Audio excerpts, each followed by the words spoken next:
இம்மானுவேலராய் என்றும் நம்மோடு இருக்கும் ஆண்டவராகிய இயேசு கிறிஸ்துவின் நாமத்தில் கிராஸ் டிவி நேயர்களாகிய உங்கள் அனைவருக்கும் என் அன்பின் வாழ்த்துதலை தெரிவித்துக் கொள்கின்றேன். மங்கையர் நேரம் என்ற நிகழ்ச்சியின் மூலமாய் இந்த நாளிலும் கூட உங்களை சந்திப்பதில் மிகுந்த மகிழ்ச்சி அடைகின்றேன். தேவனாகிய கர்த்தர் தாமே இந்த நாள் நிகழ்ச்சியை நமக்கு ஆசீர்வாதமாக்கி தரும்படியாய் நம்மையும் இந்த நிகழ்ச்சியையும் ஆண்டுடைய கரத்திலே நாம் ஒப்பு கொடுத்து ஜெபிப்போமா? தகப்பனே, இதோ இந்த வேளையிலும் உம்முடைய பிள்ளைகளாய் நாங்கள் உம்மை நோக்கி வந்திருக்கிறோம் ஐயா. ஆம் சுவாமி, எங்களுக்கு ஆசீர்வாதம் உம்மிடத்திலிருந்து தான் வருகிறது. எங்களை முற்றிலும் அறிந்த தேவன் உம்மை போல வேறு யாரும் இல்லை ஆண்டவரே. சகலத்தையும் எல்லாவற்றையும் அதனதன் காலத்தில் நேர்த்தியாய் செய்கிற உம்மை போல வேறு தெய்வம் யாருமே இல்லை அப்பா. எங்களுக்காக எல்லாவற்றையும் செய்து முடித்த தேவனாகிய கர்த்தாவே, இதோ உம்மை நோக்கி வந்திருக்கிற எங்கள் மீது நீர் கிருபையாய் இறங்குவீராக. இந்த நாளிலும் எந்த நோக்கத்திற்காக நீர் எங்களை கூட்டி சேர்த்திருக்கின்றீரோ அந்த நோக்கம் நிறைவேறும்படியாய் எங்களை உம்முடைய கரத்திலேயே தாழ்த்தி ஒப்பு கொடுக்கிறோம் ஐயா. எங்கள் ஒவ்வொருடைய உள்ளத்தையும் நீங்கள் திறந்து கொடுங்க. பரிசுத்த ஆவியானவரே, உம்முடைய வல்லமை எங்களை ஆட்கொள்ளட்டும்.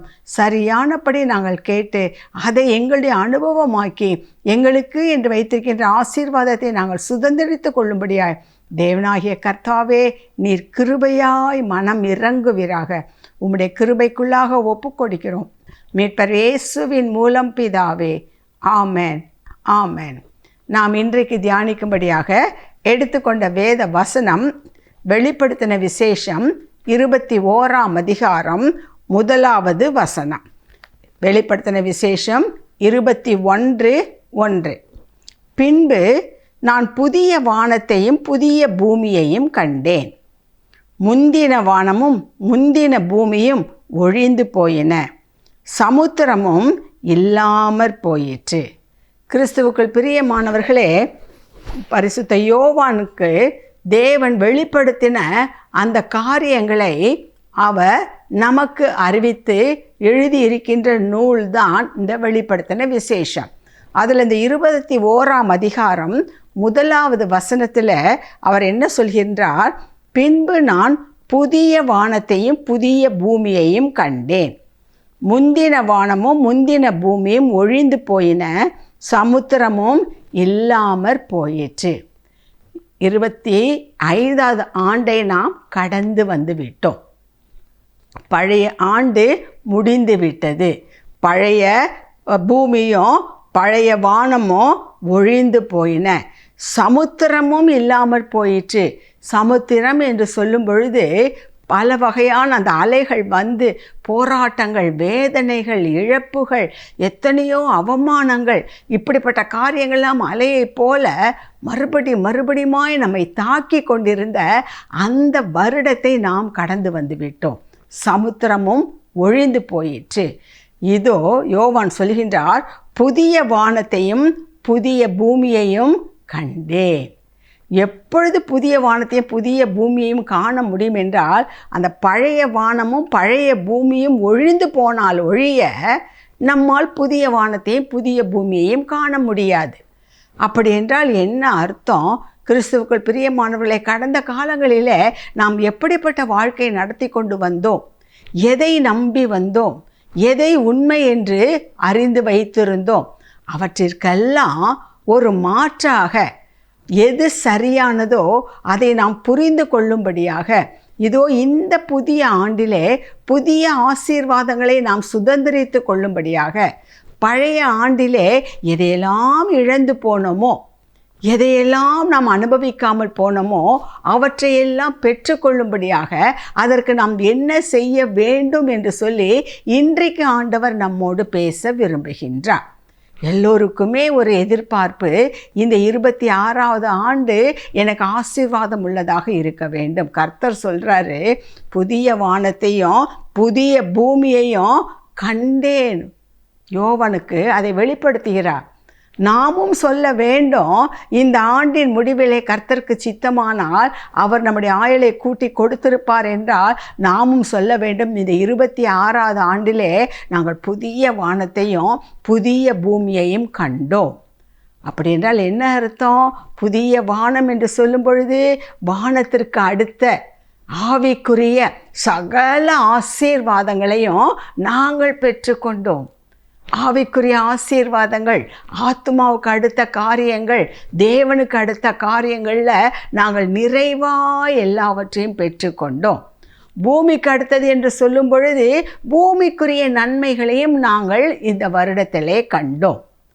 இதுதான் நம்முடைய விசுவாச அறிக்கையாக இருக்க வேண்டும் என்று இன்றைக்கு ஆண்டவர் சொல்கின்றார். இந்த ஆண்டு இறுதியிலே நிச்சயமாக ஆண்டவரே, நான் சொல்வேன், இந்த ஆண்டு நான் புதிய வானத்தையும் புதிய பூமியையும் கண்டேன்.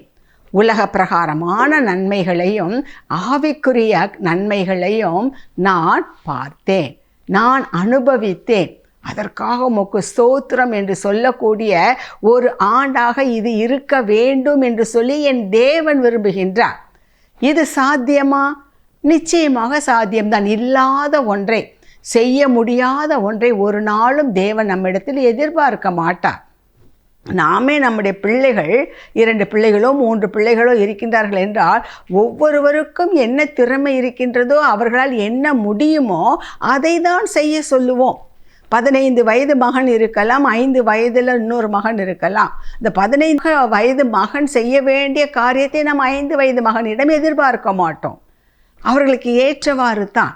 ஆக நாமே இவ்வளவு ஜாக்கிரதையாய், ஞானமாய், அறிவாய் நடந்து கொள்ள விரும்பும் பொழுது என் தேவனாகிய கர்த்தர் நம்மால் செய்ய முடியாத எதையும் நம்மிடத்தில் எதிர்பார்க்க மாட்டார்.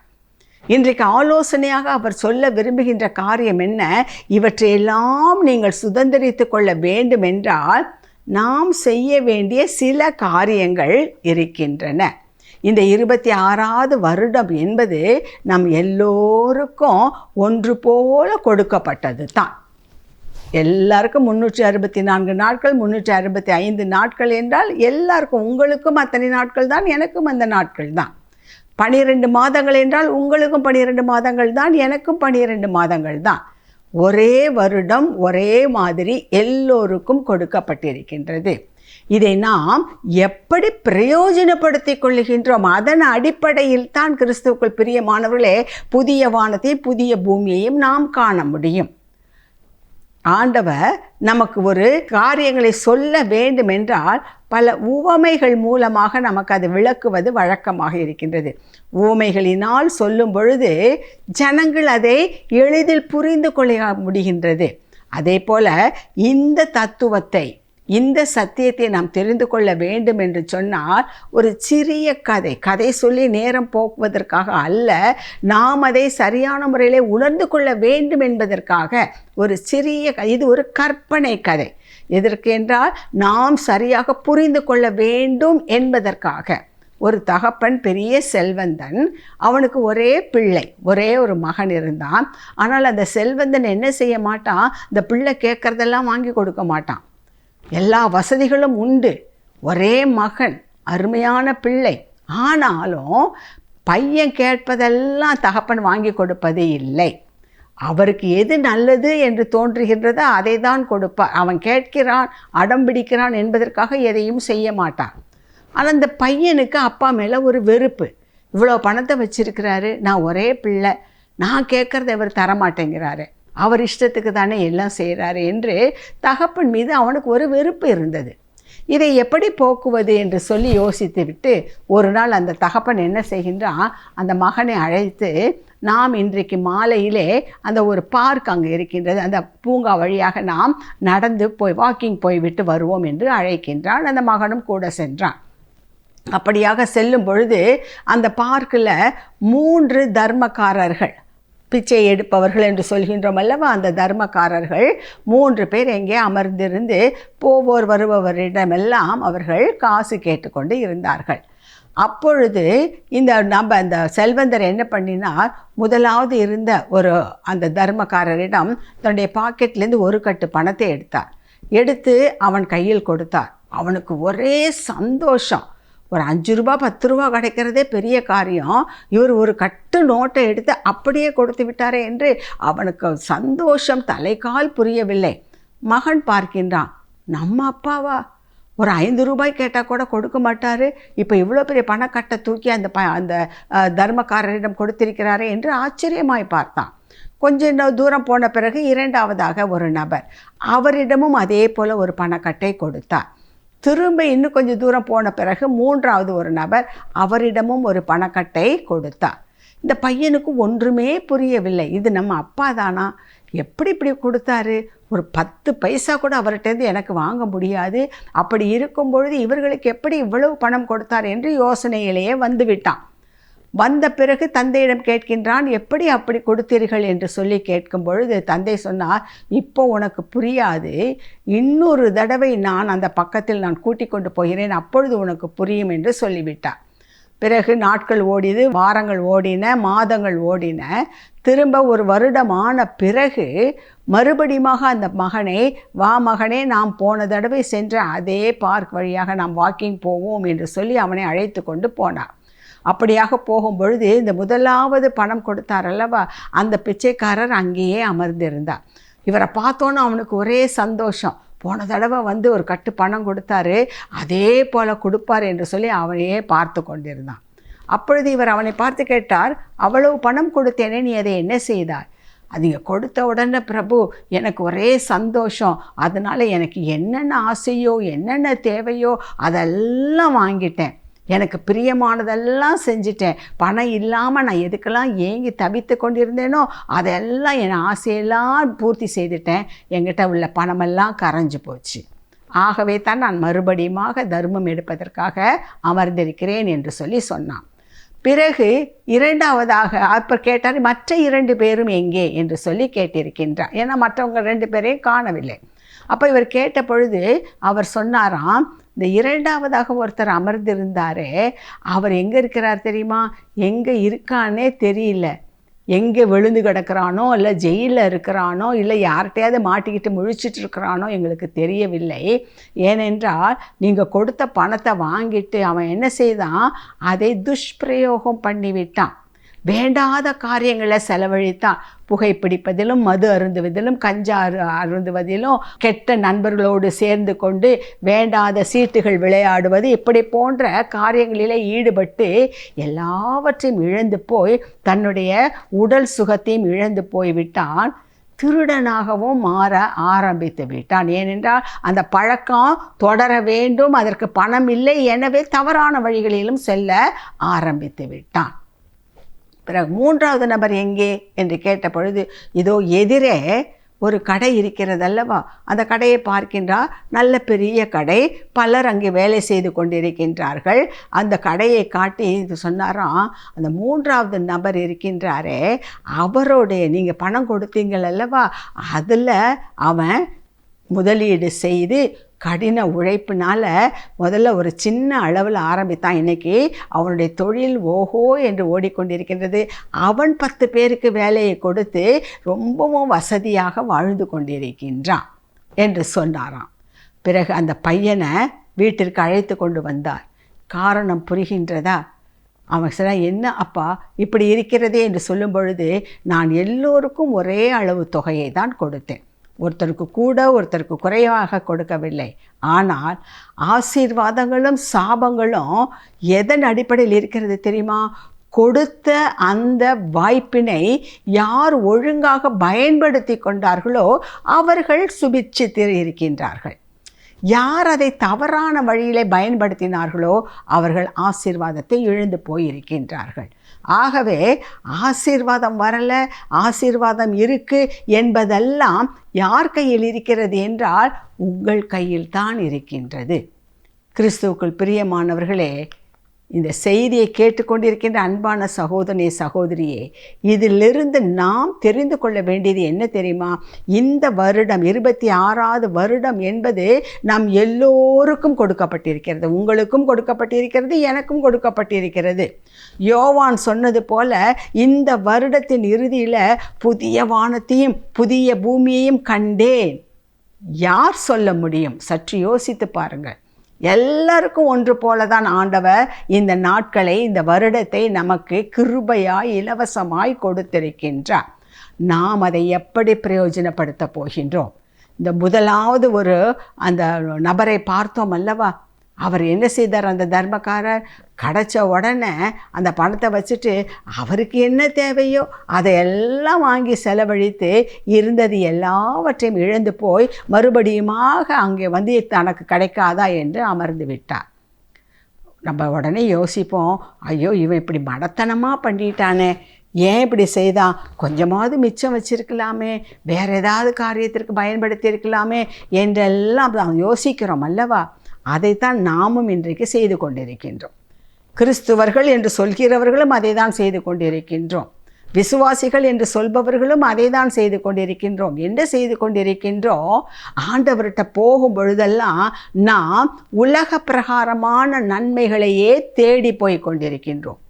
இன்றைக்கு 190 பேர் ஜெபம் என்றால் என்ன, ஏன் இவ்வளவு நேரம் ஜெபம், எதற்காக உபவாசம், எதற்காக குழுவெல்லாம் கூடி ஜெபிக்கிறீர்கள் என்று பார்த்தால், அந்த உபவாச ஜெபத்திற்கு வருகிறவர்களும் சரி, அற்புதத்தை தேடி வருகிறவர்களும் சரி, எல்லோருக்கும் 100க்கு 100 சொல்லவில்லை, 190 பேர் எதற்காக வருகின்றார்கள் என்றால் உலக பிரகாரமான ஆதாயத்தை தேடிதான் வருகின்றார்கள். எனக்கு இந்த வியாதி சுகமாகி விடாதா, என் பிள்ளைக்கு திருமணம் நடந்து விடாதா, என்னுடைய குழந்தைக்கு திருமணமாகி இத்தனை வருடங்கள் ஆகிறது, இன்னும் குழந்தை பாக்கியமில்லை, பிள்ளை கிடைத்து விடாதா, படித்த படிப்புக்கு ஏற்ற வேலை கிடைத்து விடாதா, இப்படியாக உலக பிரகாரமான காரியங்களைத்தான் நாம் தேடி தேடி தேடி அலைகின்றோமே தவிர உன்னதமான காரியத்தை நாம் தேடவில்லை. கிறிஸ்துவுக்குள் பிரியமானவர்களை, ஒன்றை நன்றாக புரிந்து கொள்ளுங்கள். இப்படிப்பட்ட உலக பிரகாரமான நன்மைகளை ஆண்டவர் தான் கொடுக்க வேண்டும் என்ற அவசியம் இல்லை. ஏனென்றால் ஆண்டவரை பற்றி அறியாதவர்கள், ஏன் ஆண்டவரையே எதிர்த்து நிற்கிறவர்கள் எல்லாரும் உலக பிரகாரமான ஆசீர்வாதத்தில் முதலிடத்திலும் 2வது இடத்திலும் பெரிய பங்கு வைத்திருப்பதை நாம் கண்கூடாக பார்க்கின்றோமே. பிசாசானவன் சொல்கிறான், இயேசு கிறிஸ்துக்கிட்டே சொல்கிறான், உலகத்தில் உள்ள சகல ஐஸ்வர்யங்களையும் மகத்துவங்களையும் எல்லாத்தையும் படைத்தவர்கிட்டே அவன் எல்லாத்தையும் காட்டி, என்னை நீ பணிந்து கொண்டால் இவை எல்லாவற்றையும் நான் உனக்கு தருகிறேன் என்று சொல்கின்றான். கிறிஸ்துவுக்குள் பிரியமானவர்களை, இயேசு கிறிஸ்துவையே அவன் சோதித்தான் என்றால் நீங்களும் நானும் எம்மாத்திரம் உலக பிரகாரமான காரியங்களுக்காக மாத்திரம் நாம் ஆண்டவரை தேடுவோம் என்று சொன்னால் கர்த்தர் நமக்கு என்று வைத்திருக்கின்ற ஆசீர்வாதத்தை சுதந்திரித்துக் கொள்ள முடியாது. அதை முதலாவது உணர்ந்து கொள்ளுங்கள். இன்றைக்கு தலைவலிக்காக ஜெபம் பண்ணுகிறோம், சுகமாகிறது, ஸ்தோத்திரம் செலுத்துகிறோம். நாளைக்கு வயிற்று வலி வரும், அதற்காக ஜெபிப்போம். இன்றைக்கு திருமணம் ஆக வேண்டும் என்று ஜெபித்தோம், திருமணமானது, அடுத்தது குழந்தைக்காக ஜெபிப்போம், அதற்கு பிறகு அதற்கு பள்ளியில் அட்மிஷனுக்காக ஜெபிப்போம். இப்படித்தான் நம்முடைய நாட்கள் எல்லாம் சென்று கொண்டிருக்கின்றதை தவிர கர்த்தர் எதற்காக உங்களையும் என்னையும் தெரிந்து கொண்டாரோ அதை மறந்து விடுகின்றோம். ஜெபித்தது கிடைத்தால் ஸ்தோத்திர கூட்டம், ஜெபித்தது கிடைக்காவிட்டால் ஒரே ஆத்திரம். துன்மார்க்கரெல்லாம் செழித்திருக்காங்க, நாங்கள் மட்டும் கடவுளே கடவுளேன்னு இருக்கோம், கர்த்தாவே கர்த்தாவேன்னு இருக்கோம், எங்களுக்கு ஏன் இப்படி? அதைத்தான் 1 கொரிந்தியர் 15ஆம் அதிகாரம் 19வது வசனத்தில் ஆண்டவர் அழகாய் நமக்கு சொல்லி கொடுக்கின்றார். 1 கொரிந்தியர் 15:19 பவுல் இப்படியாக எழுதுகின்றார், இம்மைக்காக மாத்திரம் நாம் கிறிஸ்துவின் மேல் நம்பிக்கை உள்ளவர்களாயிருந்தால் எல்லா மனுஷரை பார்க்கிலும் பரிதபிக்கப்படத்தக்கவர்களாயிருப்போம். கிடைச்சதுன்னா சந்தோஷம், கிடைக்கலன்னா பின்மாற்றம். ஜெபிப்பதே நிறுத்தி விடுகிறோம். ஜெபித்து என்ன பிரயோஜனம்? ஆண்டவரையே நம்பி என்ன எங்களுக்கு தானே பிரச்சனை, அடுத்தடுத்து இப்படி பிரச்சனை வருகிறதே, இவ்வாறாக சொல்ல ஆரம்பித்து விடுகின்றோமே. இப்படி சொல்ல ஆரம்பித்து விட்டால் தேவனிடத்திலிருந்து நாம் ஆசீர்வாதத்தை பெற்றுக்கொள்வது எப்படி? கொஞ்சம் யோசித்து பாருங்கள். நமக்கு சமயம் வாய்க்கும் பொழுதெல்லாம் தேவனிடத்தில் சமூகத்திலே போகும் பொழுது நீங்கள் உங்களுக்காக ஜெபிக்க வேண்டாம், உலக பிரகாரமாக ஜெபிக்க வேண்டாம். ஏனென்றால் மத்தேயு சுவிசேஷம் 6ஆம் அதிகாரம் 33வது வசனம் சொல்லுகின்றது, முதலில் தேவனுடைய ராஜ்யத்தையும் அவருடைய நீதியையும் தேடுங்கள், அப்பொழுது இவைகளெல்லாம் உங்களுக்கு சேர்த்து கொடுக்கப்படும். எதை குடிப்போம், எதை உண்போம், எதை உடுத்துவோம் என்று இவைகளுக்காக கவலைப்படாதீர்கள். ஏனென்றால் இவைகளெல்லாம் அஞ்ஞானிகளே தேடுகிறார்கள். அஞ்ஞானிகள் என்றால் யார்? கர்த்தர் இவையெல்லாம் ஏற்கனவே எனக்காக வைத்திருக்கின்றார், அதை சுதந்திரித்து கொள்ள வேண்டியது தான் என்னுடைய பொறுப்பு என்று உணராதவர்கள். என் தேவன் எல்லாவற்றையும் வைத்திருக்கிறார்.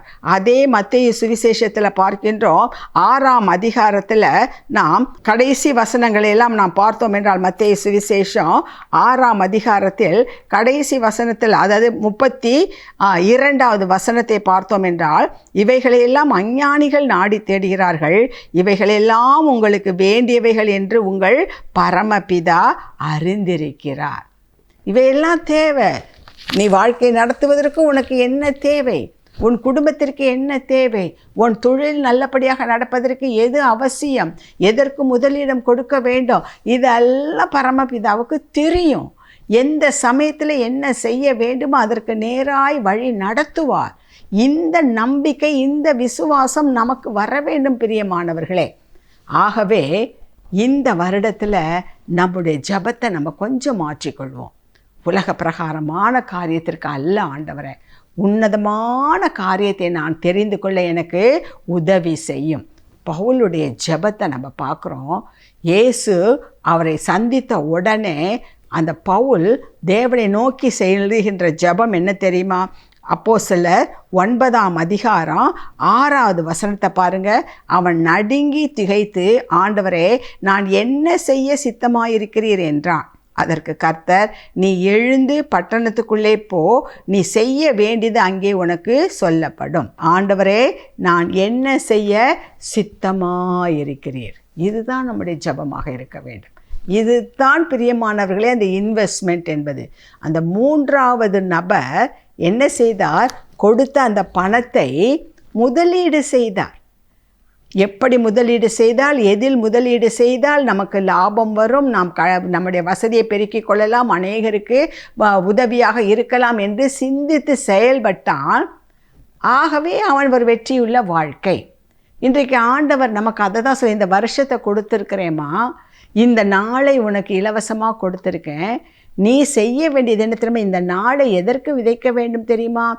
காலையில் எழுந்த உடனே ஆண்டவரை பார்த்து சொல்லு, கர்த்தாவே, இந்த நாளை கொடுத்ததற்காக உமக்கு நன்றி, இந்த நாளிலும் நான் என்ன செய்ய வேண்டுமென்று நீர் சித்தம் உள்ளவராக இருக்கிறீர். உம்முடைய சித்தம் என்ன ஆண்டவரே? என்னை குறித்து, என் குடும்பத்தை குறித்து, நான் பார்க்க போகிற வேலையை குறித்து, பிள்ளைகளுடைய எதிர்காலத்தை குறித்து உம்முடைய சித்தம் என்ன? அதற்கு நேராக என்னை வழி நடத்தும். எனக்கு அநேக ஆலோசனைகள் வருகின்றது, அநேக யோசனைகள் வருகிறது. என் விருப்பம் அல்ல கர்த்தாவே, உம்முடைய சித்தமே நிறைவேறட்டும் என்று யார் ஒப்பு கொடுக்கிறார்களோ, நீங்கள் நல்ல நிலத்தில் விதைக்கிறீர்கள். கர்த்தரிடத்தில் அதை விதைக்கிறீர்கள். அதை அவர் 100 மடங்கு பலனை நீங்கள் அனுபவிக்கும்படியாக திருப்பி தருவார். இதை நம்ம புரிந்து கொள்ள வேண்டும். இப்படிப்பட்டவர்கள் தான் அவருடைய சித்தத்திற்கு தன்னை முற்றிலுமாய் ஒப்பு கொடுக்கும் பொழுது, கிறிஸ்துவுக்குள் பிரியமானவர்களே, நீங்கள் புதிய வானத்தையும் புதிய பூமியையும் காண்பீர்கள் என்று சொல்லி என் வேதம் தெளிவாக நமக்கு சொல்லுகின்றது. ஏனென்று சொன்னால், நாம் ஏன் அதை செய்யவில்லை தெரியுமா? நமக்கு அதை பற்றிய உணர்வு இல்லை. அது என்ன என்று நமக்கு தெரிந்து கொள்ளவில்லை. ஆண்டவர் ஏதோ நம்மை திருப்திப்படுத்துவதற்காக என்று சில காரியங்களை சொல்லவில்லை. அவர் எதை செய்தாரோ, எதை கொடுக்க வேண்டும் என்று நினைக்கிறாரோ, அதைத்தான் நமக்கு வெளிப்படுத்துகின்றார். சிலர் கேட்கலாம், அப்படின்னா இப்படிப்பட்ட உலக பிரகாரமான காரியங்களுக்கெல்லாம் ஜெபிக்கக்கூடாதா? தாராளமாய் ஜெபிக்கலாம். ஆனால் நேரம் முழுவதையும் அதற்காக நாம் செலவிட வேண்டிய அவசியம் இல்லை. உங்கள் தேவைகளை சொல்லலாம். கர்த்தாவே, எனக்கு இது விருப்பம் என்று கேட்கலாம். ஆனாலும் ஜெபத்தின் முடிவிலே உங்களுக்கு என்ன இருக்க வேண்டும் தெரியுமா? கர்த்தாவே, என் மன விருப்பத்தின்படி அல்ல, உம்முடைய சித்தமே நிறைவேறட்டும் என்று சொல்லி ஜெபிக்க வேண்டும். இந்த மனநிலை எப்பொழுது நமக்கு ஏற்படும் தெரியுமா? நாம் நம்பி இருக்கிறவர் இன்னார் என்று நாம் அறியும் பொழுது மாத்திரமே. அந்த 2வது நபர் கிடச்சது, ஆனால் அவன் என்ன செய்து விட்டான்? தீய வழியில் அதை செலவழித்து விட்டான். கர்த்தர் நமக்கு நாளை கொடுத்திருக்கின்றார், மாதங்களை, ஆண்டை கொடுத்திருக்கின்றார். அதை நாம் எப்படி செலவழிக்கிறோம் என்பது மிக மிக முக்கியம்.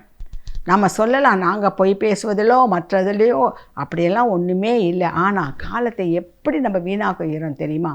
அதிலும் இந்த காலகட்டத்தில் சோஷியல் மீடியா என்று சொல்லுவார்களே, அந்த சமூக வலைத்தளங்களிலே, இந்த மொபைலில் இப்படியாக நேரத்தை நாம் கொண்டு இருக்கின்றோம். நம்ம சொல்லலாம், நாங்கள் மொபைலில் வேறு எதையும் பார்க்க மாட்டோம், மெசேஜ் தான் பார்ப்போம், கிறிஸ்டின் சாங்ஸை தான் கேட்போம், யாருடைய பிரசங்கத்தையாவது தான் கேட்போம், கொஞ்சம் அப்படி தான் ஆரம்பிப்போம். அது என்ன செய்யும், இதை பார்த்து அடுத்து என்று வரும் பொழுது கடைசியில் மணியை பார்த்திங்கன்னா ஏற்கனவே 1 மணி நேரம் 2 மணி நேரம் அதில் போயிருக்கும். நம்ம என்ன செய்துட்டோம், நேரத்தை வீணடித்து விட்டோம். மொபைல் பார்ப்பது தவறு அல்ல, ஆனால் அதை நாம் நம்முடைய கண்ட்ரோலிலே வைத்திருக்கின்றோமா? நேரத்தை வீணடித்து விட்டு எங்களுக்கு ஆசீர்வாதம் இல்லையே என்று சொன்னால் அது ஆண்டவருடைய தப்பு அல்ல. கிறிஸ்துவுக்குள் பிரியமானவர்களே, ஆண்டவருடைய தவறு அல்ல. அதை நாம் முதலாவது புரிந்து கொள்ள வேண்டும். எப்படி நாம் நேரத்தை செலவழிக்கிறோம் என்பது மிக மிக முக்கியமானதாக இருக்கின்றது. ஆக கர்த்தர் இன்றைக்கு நமக்கு சொல்லுகின்ற காரியம், மகனே மகளே, உனக்காக நான் எல்லாவற்றையும் செய்து முடித்து விட்டேன். உன் காலங்கள் என்னுடைய கரத்தில் இருக்கிறது. உன் பிள்ளைகளை குறித்து என்னிடத்தில் விசாரியுங்கள். ஆண்டவர் அதைத்தான் தெளிவாக சொல்கிறார். நம்ம அதெல்லாம் காதிலேயே வாங்கிறதில்ல, அதையெல்லாம் புரிந்து கொள்வதே இல்லை. ஏதோ நாம் சாதித்து விடலாம் என்ற ஒரு எண்ணத்தில் ஓடிக்கொண்டிருக்கின்றோம். எனவே அநேக நன்மைகளை இழந்து போய்விடுகின்றோம். ஒன்றை நன்றாக ஞாபகம் வைத்துக் கொள்ளுங்கள். ஏசாயா தீர்க்கதரிசியின் புத்தகம் 53ஆம் அதிகாரத்தில் 4-5 வசனங்களை நாம் நன்றாக மனதிலே பதித்து வைத்து கொள்ள வேண்டும். ஏசாயா 53:4-5. மெய்யாகவே அவர் நம்முடைய பாடுகளை ஏற்றுக்கொண்டு நம்முடைய துக்கங்களை சுமந்தார். நாமோ அவர் தேவனால் அடிபட்டு வாதிக்கப்பட்டு சிறுமைப்பட்டவர் என்று எண்ணினோம். நம்முடைய மீறுதல்களின் நிமித்தம் அவர் காயப்பட்டு நம்முடைய அக்கிரமங்களின் நிமித்தம் அவர் நொறுக்கப்பட்டார். நமக்கு சமாதானத்தை உண்டு பண்ணும் ஆக்கினை அவர் மேல் வந்தது, அவருடைய தழும்புகளால் குணமாகிறோம். ஏன் ஆண்டவர் சொன்னார் தெரியுமா? உலகத்தை மீதும் உலகத்துடைய காரியத்தின் மீதும் ரொம்ப பற்று வைக்காதீங்க, அதை பின்னாடி போகாதீங்க, அந்த நன்மையை நாடி தேடி உங்கள் நேரத்தை வீணடிக்காதீங்க. அந்த 3வது தர்மக்காரர் செய்தது போல அவற்றை நீங்கள் சரியான முறையிலே நேரத்தை செலவிடுங்கள்னு ஏன் சொன்னார் தெரியுமா? அதில் முதலீடு செய்யுங்கள் என்று ஏன் சொன்னார் தெரியுமா? யாரால் அதை செய்ய முடியும் தெரியுமா? இதை உணர்ந்தவர்களால். எதை உணர்ந்தவர்களால்? மெய்யாகவே அவர் நம்முடைய பாடுகளை ஏற்றுக்கொண்டு நம்முடைய துக்கங்களை சுமந்தார். பாடுகள் உண்டு, வேதனைகள் உண்டு, கஷ்டங்கள் உண்டு, நஷ்டங்கள் உண்டு, இழப்புகள் உண்டு, போராட்டங்கள் உண்டு, இவைகள் எல்லாமே உண்டு. ஆண்டவர் தெளிவாக சொல்லிட்டார், உலகத்திலே உங்களுக்கு உபத்திரவம் உண்டு, ஆனாலும் திடன் கொள்ளுங்கள், நான் உலகத்தை ஜெயித்தேன். அந்த கல்வாரி சிலுவையிலே அவர் நம்முடைய துக்கங்களை எல்லாம் சுமந்து தீர்த்து விட்டார். அதனால தான் மத்தேயு 11:28 பார்க்கின்றோம், வருத்தப்பட்டு பாரம் சுமக்கிறவர்களே நீங்கள் எல்லோரும் என்னிடத்தில் வாருங்கள், நான் உங்களுக்கு இளைப்பாறுதல் தருவேன். கஷ்டமா வேதனையா, ஆண்டவர்கிட்ட போங்க. போய் உங்களுடைய கஷ்டத்தை சொல்லிவிட்டு, ஒன்று, ஆண்டவரே எங்களுக்காக நீர் அந்த கல்வாரி சிலுவையிலே எங்களுடைய பாடுகளை எல்லாம் ஏற்றுக்கொண்டு இனி அவற்றை சுமக்க வேண்டிய அவசியம் எங்களுக்கு இல்லை. எனவே உம்முடைய கரத்திலே உம்முடைய சமூகத்திலே எங்கள் பிரச்சனைகள் எல்லாம் ஒப்பு கொடுத்து விட்டோம் என்று சொல்லி ஒப்பு கொடுத்து விட்டு தான் லேசான மனதுடன் அங்கிருந்து வெளியே வர கற்றுக்கொள்ளுங்கள். இதை நாம் முதலாவது நம்முடைய இருதயத்தில் பதித்து கொள்ள வேண்டும். துக்கங்களை நம்ம சுமக்க வேண்டிய அவசியம் இல்லை, வேதனைகளை நம்ம அனுபவித்து கொண்டிருக்க வேண்டிய அவசியம் இல்லை, இந்த பிரச்சனையை எப்படி சமாளிப்பது என்று மூளையை கசக்கி கொள்ள வேண்டிய அவசியம் இல்லை. ஏனென்றால் எல்லாவற்றையும் நம்முடைய பாடுகள் அனைத்தையும் அவர் ஏற்றுக்கொண்டு நம்முடைய துக்கங்களை எல்லாம் சுமந்து விட்டார். நம்முடைய மீறுதல்களின் நிமித்தம் அவர் காயப்பட்டு நம்முடைய அக்கிரமங்களின் நிமித்தம் அவர் நொறுக்கப்பட்டார். நமக்கு சமாதானத்தை உண்டு பண்ணும் ஆக்கினை அவர் மேல் வந்தது. நம்மளுக்கு மன சமாதானம், குடும்பத்தில் சமாதானம், வேலை ஸ்தலத்தில் சமாதானம், இதையெல்லாம் அவர் ஏற்கனவே நமக்காக சம்பாதித்து வைத்து விட்டார். அதை சுதந்திரித்து கொள்ள வேண்டியது நம்முடைய கடமையாக இருக்கிறது. ஏதோ நாம் போய் முயற்சி செய்து சமாதானம் ஏற்படுத்தி விடலாம் என்று கற்பனை செய்து பல வகையான முயற்சிகளில் ஏற்படுவதனால்தான் இன்னும் கொஞ்சம் எல்லாம் காம்ப்ளிகேட்டடாக மாறிவிடுகிறது. கர்த்தாவே, இந்த சிச்சுவேஷனில் நான் எப்படி நடந்து கொள்ள வேண்டும், உம்முடைய ஞானத்தை தாரும். அவ்வளோதான். அவர் மேல் பாரத்தை வைத்து விடு. அவருடைய தழும்புகளால் குணமாகிறோம். அது நோயாக இருந்தாலும் எப்படிப்பட்ட காரியமாக இருந்தாலும் கர்த்தர் நமக்காக எல்லாவற்றையும் அந்த கல்வாரி சிலுவையிலே செய்து முடித்து விட்டார். கிறிஸ்துவுக்குள் பிரியமானவர்களே, துக்கமாக இருக்கலாம், நோய்களாக இருக்கலாம், கட்டுகளாக இருக்கலாம், எப்படிப்பட்ட அடிமைத்தனமாக இருக்கலாம், எல்லாவற்றிலிருந்தும் நம்மை மீட்டு எடுக்க இயேசு கிறிஸ்து ஏற்கனவே நமக்கு அதன் மீது அதிகாரம் கொடுத்து விட்டார். அவர் அவற்றையெல்லாம் ஜெயித்து விட்டார். அந்த ஜெயத்திலே பங்கு பெற்றுக்கொள்வது நம்முடைய கடமை. இது தெரியாமல் தான் நாமே எதையோ சாதித்து விடலாம் என்று நடக்கின்ற காரணத்தினால் இழந்து போய் விடுகின்றோம். ஒன்றை நான் சொல்ல விரும்புகின்றேன். பேங்க்கில் 10 லட்சம் ரூபாய் பணம் இருக்கின்றது, டெபாசிட் ஆகி இருக்கின்றது. குடும்பத்தில் ஒரே கஷ்டம், வறுமை, சாப்பாட்டுக்கே வழி இல்லை, அடுத்த நேரம் என்ன செய்வதுன்னு தெரியல. இப்படி ஒரு பிள்ளை கஷ்டப்பட்டான் என்றால் என்ன அர்த்தம்? அவனுடைய தகப்பன் அவனுக்காக பேங்க்கில் 10 லட்சம் ரூபாய் வைத்திருக்கிறார் என்பதை அவன் அறியவில்லை என்று அர்த்தம். அல்லது அதற்கு இவன் உரிமையாளன் என்று அவனுக்கு தெரியவில்லை. அல்லது பணம் இருக்கிறது, எப்படி போய் அந்த பணத்தை எடுப்பது என்பதற்கான வழி தெரியவில்லை. இந்த 3ல் ஒன்று தான் காரணமாக இருக்கும். ஒன்று, தகப்பன் தனக்காக வைத்திருக்கிறார் என்ற அறிவு இல்லை. 2வது, அப்படி வைத்திருக்கின்ற பணத்துக்கு தான் உரிமையாளன், எப்பொழுது வேண்டுமென்றாலும் எவ்வளவு வேண்டுமென்றாலும் எடுத்துக்கொள்ளலாம் என்ற அந்த தெளிவு இல்லை. 3வதாக, அதை எப்படி போய் எடுப்பது என்ற வழிவகை தெரியவில்லை. அப்படி என்றால் அவனுடைய ஏழ்மைக்கும் தாழ்மைக்கும் கஷ்டத்துக்கும் எது காரணம் தெரியுமா? அவனுடைய அறியாமை தான் காரணம். இன்றைக்கு அதே நிலைமையில் தான் நாம் இருந்து கொண்டு இருக்கிறோம். நம்முடைய தேவன் நமக்காக எல்லாவற்றையும் அந்த கல்வாரி சிலுவையிலே சம்பாதித்து வைத்து விட்டார். துக்கங்களை சுமந்து விட்டார், நோய்களை சுமந்து விட்டார், நமக்கு சமாதானத்தை உண்டு பண்ணும் ஆக்கினியை அவர் ஏற்றுக்கொண்டு சமாதானத்தை எடுத்துக்கொண்டார். எல்லாம் டெபாசிட்டாக இருக்குது. நாம் யார்? அவருடைய பிள்ளைகள். அவரை ஏற்றுக்கொண்டவர்கள் அத்தனை பேரும் அவர்களுடைய பிள்ளைகள் ஆகும்படி அவர்களுக்கு அதிகாரம் கொடுத்தார். அப்போ பிள்ளைகளுக்கு அதிகாரம் கொடுத்தார் என்றால் என்ன அர்த்தம்? அவருடைய ஐஸ்வர்யத்தில், அவருடைய நன்மைகளில் எல்லாவற்றிலும் நமக்கு பங்கு உண்டு. ஏன் நம்ம சரியில்லைன்னா அதை எப்படி போய் எடுத்துக்கொள்வது என்ற வழி தெரியல. ஆகவே தான் நம்ம கஷ்டப்பட்டு கொண்டிருக்கின்றோம். அதற்கான வழியைத்தான் இன்றைக்கு ஆண்டவர் நமக்கு சொல்லியிருக்கின்றார். என்ன சொல்லியிருக்கின்றார்? உங்கள் நேரத்தை நீங்கள் எப்படி செலவிடுகின்றீர்கள், உங்கள் ஜெபத்தில் நீங்கள் எதற்கு முக்கியத்துவம் கொடுத்து ஜெபிக்கின்றீர்கள்.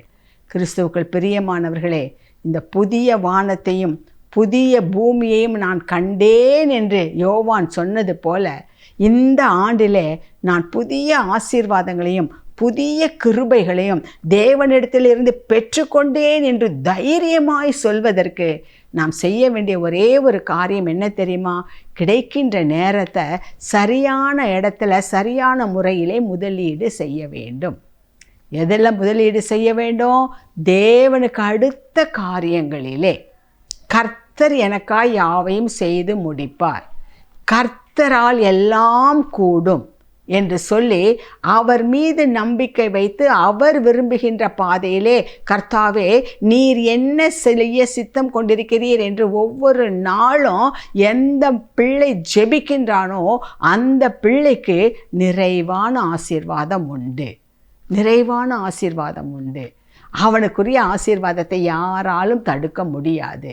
ஏனென்று சொன்னால் அவனுக்கு தெரியும், என்னுடைய தகப்பன் சர்வலோகத்தை ஒரே வார்த்தையில் படைத்த சர்வ வல்லமை உள்ளவர். அவரால் செய்ய முடியாத அதிசயமான காரியம் என்று ஒன்றுமே இல்லை. இது அவனுக்கு நல்லா தெரியும். அவர் எனக்கு என்று வைத்திருக்கின்ற ஆசீர்வாதத்தை ஒருவராலும் தடுக்க முடியாது. யோபு 42:2 சொன்னது போல, தேவரீர் சகலத்தையும் செய்ய வல்லவர், உம்மால் செய்ய முடியாத அதிசயமான காரியம் ஒன்று உண்டோ? இது அவன் நன்றாக அறிந்து வைத்திருப்பான். ஆகவே அப்படிப்பட்ட எண்ணம் கொண்டவர்களாக நாம் இருக்கும் பொழுது, அன்றாட வாழ்க்கையில் எல்லாவற்றையும் கர்த்தருடைய கரத்திலே நாம் ஒப்பு கொடுக்கும் பொழுது, நிச்சயமாக இந்த வேத வசனத்தின்படி வானத்தின் பல கனிகளை திறந்து இடம் கொள்ளாமற் போக மட்டும் கர்த்தர் நம்மை ஆசீர்வதிக்க வல்லவராக இருக்கின்றார். ஆண்டவரே, எனக்கு இதை தாரும், அதை தாரும், இதை கொடும், அதை கொடும் என்று நாம் கெஞ்ச வேண்டிய அவசியம் இல்லை. நாம் அவருடைய பிள்ளைகள், பிரியமானவர்களே. நமக்கு என்று வைத்திருக்கின்ற ஆசீர்வாதத்தை நாம் சுதந்திரித்து கொள்ளத்தான் அழைக்கப்பட்டிருக்கின்றோமே தவிர, இன்னும் தர்மக்காரர்களைப் போல எனக்கு அது தாரும், இது தாரும் என்று கேட்பதற்கு நாம் தர்மக்காரர்கள் அல்ல, தேவனுடைய புத்திரர்கள். ஆகவே கர்த்தர் நமக்கு இன்று காட்டிய வழியிலே தேவனுடைய ராஜ்யத்தையும் அவருடைய நீதியையும் அவருக்கு பிரியமான வழிகளையும் கற்றுக்கொண்டு அதன் வழியிலே நாம் நடப்போம் என்று சொன்னால் பரிபூரண ஆசீர்வாதத்தை இந்த ஆண்டிலே பெற்றுக்கொள்வோம். இந்த ஆண்டு நமக்கு ஆசீர்வாதத்தின் ஆண்டாக, மேன்மையின் ஆண்டாக, விருத்தி அடைகின்ற ஒரு ஆண்டாக நிச்சயம் நடக்கும். அதனால் ஆண்டவர்கிட்ட சொல்லுங்கள், கர்த்தாவே நீர் பேசும், நாங்கள் கேட்கிறோம். இந்த நாளில் நாங்கள் என்ன செய்ய வேண்டுமென்று நீர் சித்தம் உள்ளவராக இருக்கிறீர், அதை எங்களுக்கு தெரியப்படுத்தும்.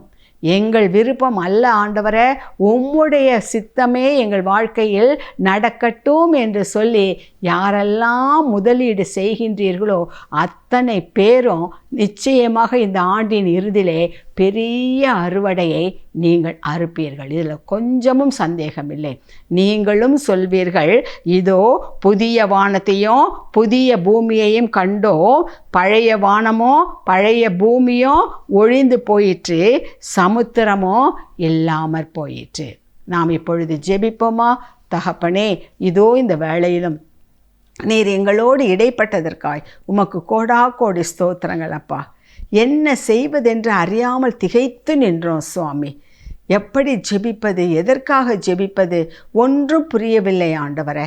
தகப்பனே, எங்களுக்கும் மற்றவர்களுக்கும் எந்த வித்தியாசமும் இல்லையே, இப்படியாக வாழ்ந்து கொண்டிருக்கின்றோமே, இப்படியே எங்கள் வாழ்க்கை ஓடிவிடுமா என்று சொல்லி ஒரு கேள்விக்குறியோடு அமர்ந்திருந்தோம். இப்படிப்பட்டதான இக்கட்டான இடைஞ்சலிலே நாங்கள் அமர்ந்திருக்கின்றோமே, எங்களுக்கு யார் உதவுவார்கள் என்று சொல்லி சூழ்நிலையை பார்க்கின்றோம், மனிதர்களை பார்க்கின்றோம், உம்மை பார்க்க தவறிவிட்டோம் சுவாமி. உம்மை பார்க்கிறோம், ஆனால் எப்படி பார்க்க வேண்டுமோ அந்த பார்வையில் நாங்கள் பார்க்கவில்லை. எங்களுடைய மனப்போக்கின்படி நாங்கள் பார்க்கிறோம். ஆனால் எங்கள் தேவனாகிய கர்த்தர் அப்பா எங்கள் மீது எத்தனை அன்பும் கரிசனையும் உடையவராக இருக்கிறீர். எங்களுக்காக எல்லாவற்றையும் நீர் ஆண்டவரே அந்த கல்வாரி சிலுவையிலே சம்பாதித்து வைத்திருக்கிறீர் என்ற அந்த உணர்வு எங்களுக்கு இல்லை சுவாமி. இந்த நாளிலும் நீர் அதை எங்களுக்கு தெரியப்படுத்தினீர். எதை செய்தால் நாங்கள் எல்லாவற்றையும் சுதந்திரித்து கொள்ள முடியுமோ அதை செய்வதற்கு ஏற்ற ஆலோசனைகளை நீர் கொடுத்தீர். அதற்காகத்தான் இந்த வேத புத்தகத்தை கொடுத்தீர். இந்த வேதத்தில் வருகின்ற பரிசுத்தவான்கள் எல்லாம் ஆசீர்வதிக்கப்பட்டதற்கு காரணம் கர்த்தாவே, இதோ நீர் காண்பித்த வழியிலே அவர்கள் நடந்து அவர்களுக்கென்று வைத்திருக்கிற ஆசீர்வாதத்தை சுதந்திரித்து கொண்டார்கள் சுவாமி. அதே போல நாங்களும் இதோ இந்த செய்தியை கேட்டுக்கொண்டிருக்கின்ற ஒவ்வொரு அன்பு சகோதரனும் சகோதரியும் கர்த்தாவே உம்முடைய வார்த்தையின்படி வாழ்ந்து இந்த வார்த்தையில் உள்ள ஆசீர்வாதங்களை எல்லாம் முற்றிலும் சுதந்திரித்து கொள்ள இந்த ஆண்டு அந்த பிள்ளைகளுக்கு ஒரு ஆசீர்வாதமுள்ள ஆண்டாக அந்த பிள்ளைகள் அதை மாற்றி அமைத்து கொள்ள நீங்கள் கிருபை தாங்க. அவர்களுக்கேன்று வைத்திருக்கிற ஆசீர்வாதத்தில் 1% கூட குறைவுபடாதபடி அவர்கள் சுதந்திரித்து கொள்ளட்டும். தொடர்ந்து இந்த பிள்ளைகளோடு நீர் இடைப்படுவீராக. பரிசுத்த ஆவியானவரே, அவர்களுடைய சிந்தையை நீர் ஆட்கொண்டு அவர்களை கரம் பிடித்து நீர் வழி நடத்துவீராக.